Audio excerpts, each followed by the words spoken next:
She stood with her hands raised, the rifle ripped from her grasp by a man who smirked as if he had won something.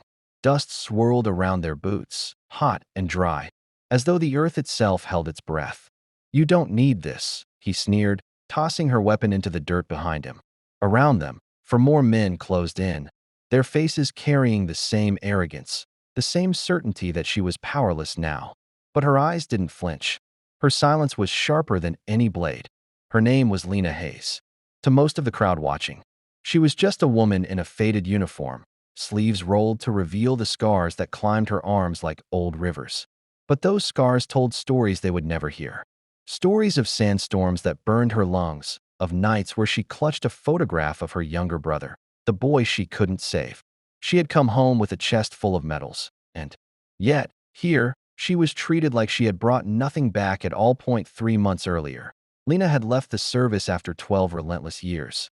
She still woke to the smell of burning fuel, still heard the soft cries of soldiers calling for their mothers in the dark.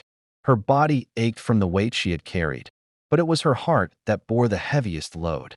The 4 men circling her now didn't know any of that. They didn't know about the time she shielded 2 wounded comrades with nothing but her own frame. They didn't know she hadn't fired her rifle for herself in years. It had always been for someone else. The crowd stayed silent. No one moved to help her. A woman in the distance turned her face away, clutching her child's hand tighter. Rules had shifted recently in this broken corner of the world. Her uniform didn't grant her respect anymore.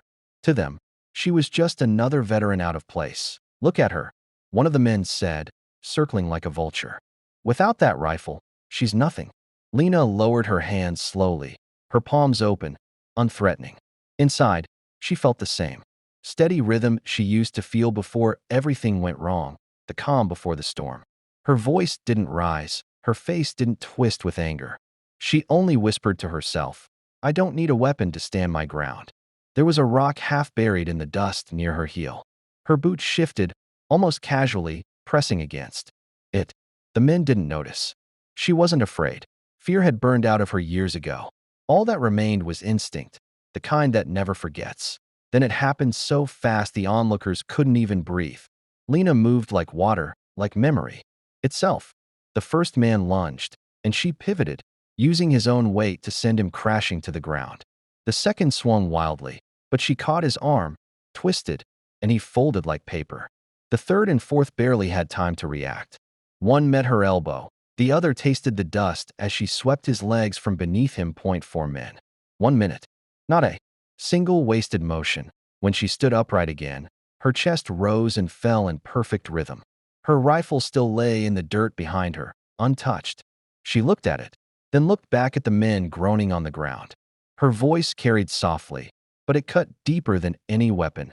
Honor isn't in what you hold. It's in what you stand for. The crowd, once frozen, began to shift. A few men straightened their backs. A child whispered to his mother. And then, slowly, someone started to clap. Not the kind of clap meant for entertainment, but the kind that carried weight, the kind that meant "we see you now." Lena didn't smile. Heroes rarely do. She simply turned and walked toward the horizon, her shadow long and unbroken.